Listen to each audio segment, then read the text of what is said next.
Hi అండి, నమస్తే. Welcome to me అదిరేటి రుచుల్లో. ఇవాళ అదిరిపోయే బైంగన్ మసాలా అండి. దీనిలో ఫ్రై చేసేవి ఉన్నాయి, అందుకనే నేను ముందు చూపిద్దామని పెట్టాను. నువ్వులు పల్లీలో సగం నువ్వులు తీసుకోవాలి, చింతపండు ఒక చిన్న ముద్ద, జీలకర్ర, వెల్లుల్లి, ఉల్లిగడ్డ.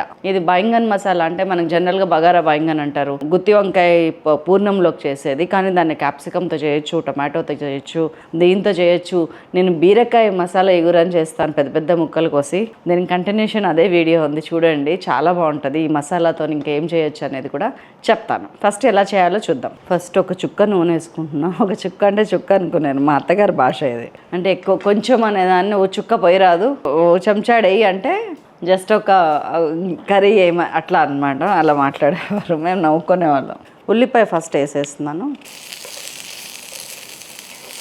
ఉల్లిపాయ కోసం ఇందులో ఆయిల్ వేయాలి, లేకపోతే అవసరం లేదు. ఈ మసాలాలన్నీ అండి మీ దగ్గర రెడీగా పెట్టుకుంటే ఈ 6 రకాల మసాలాలతోటి 600 రకాల కూరలు చేయొచ్చు ఈజీగా. అది కూడా చాలా టేస్టీగా. కాకపోతే ఏది ఎప్పుడు ఎలా యూజ్ చేయాలి అనేది నేనైతే కొన్ని చెప్పగలుగుతాను, కొన్ని మీకు ఎవెన్చువల్లీ అర్థమవుతాయి. ఇప్పుడు ఆలుగడ్డ ఒక్కటి తీసుకున్నామంటే ఈ 6 మసాలాలతోనే 6 రకాలు చేయొచ్చు ఆలుగడ్డతోని. అట్లా ఆలోచించండి, మీకు చాలా దొరుకుతాయి. ఎక్కువ ఫ్రై అవ్వక్కర్లేదు ఉల్లిగడ్డ, జస్ట్ దాని కలర్ చేంజ్ అయితే చాలు, ట్రాన్స్పరెంట్ అయినట్టు అనిపిస్తే చాలు, ఇంకా అవుతుంది. దీంట్లోనే మిగతా అన్నీ వేసేస్తున్నా. నెక్స్ట్ పల్లీలు, బైంగన్ మసాలా. ఇది టమాటా కర్రీ, చిన్న చెర్రీ టమాటాలు తీసుకొని వంకాయలు ఇట్లా 4 పక్షాల కింద కోసి దాన్ని విడగొట్టనివ్వద్దు. మామూలు పొడుగు వంకాయలతోనే చేస్తాను నేను. అదేసి నాకు పొడుగు వంకాయ అంత టేస్టీగా వేరే ఏది అనిపించదు.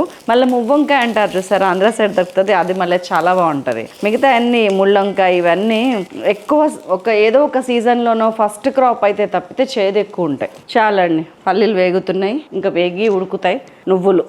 పల్లీల్లో సగం నువ్వులు తీసుకోండి ఎప్పుడైనా.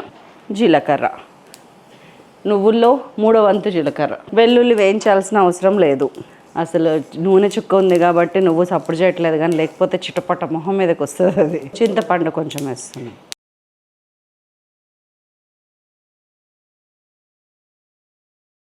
ఎద్దుకోండి, అయిపోయి దీన్ని మిక్సీ చేసుకొని వచ్చి మనం మంచిగా ఒక జార్లో స్టోర్ చేసుకుంటే కనీసం 2-3 బైంగన్ మసాలా కర్రీస్లోకి ఇది యూజ్ అవుతుంది. కట్టేస్తున్నాను. అన్నీ అయిపోయినాయి కదా, మనవి గ్రైండ్ చేసుకొస్తా. ఎరయా వచ్చేసా, ఇది కూడా అయిపోయింది. ఈ గంటలు పెట్టి అన్ని తిప్పినా ఉత్తదేనండి. 2 వేళ్ళు పెట్టినామంటే మస్తు వస్తుంది ఇది. అందుకనే అంటారు సోకులు పడద్దు, పని చూడు అని. నిజం, మనం స్టైల్గా ఎన్ని చేసినా వంటల్లో అమ్మ చేసినట్టు నాటుగా చేయండి, మస్తు ఉంటుంది టేస్ట్. సో ఇది మన బైంగన్ మసాలా, 4 మసాలా. ఇది కనీసం 3-4 బైంగన్ కర్రీస్లోకి వస్తుంది. బైంగన్ అంటే నిజానికి వంకాయ, కానీ ఆ బైంగన్ మసాలాకు ఉన్న ప్రాముఖ్యత వేరు, ముఖ్యంగా ఇటు సైడు తెలంగాణ సైడ్లో. కానీ ఈ మసాలాని మీరు మంచి ఇగురు కాదు, పులుసు కాదు అన్నట్టు కొన్ని చేస్తాం చూడండి మనం. గుమ్మడికాయ పులుసు, సొరకాయ పులుసు, ములక్కాయ పులుసు, వీటిల్లో నెక్స్ట్ లెవెల్ ఉంటుంది. ట్రై చేయండి ఈసారి. సో ఈ 2 ఖాళీగా ఉన్నాయి. ఇదేమో ఆల్ ఇన్ వన్ మసాలా, ఇదేమో all in one powder masala. ఈ 2 కూడా చూపించేస్తా.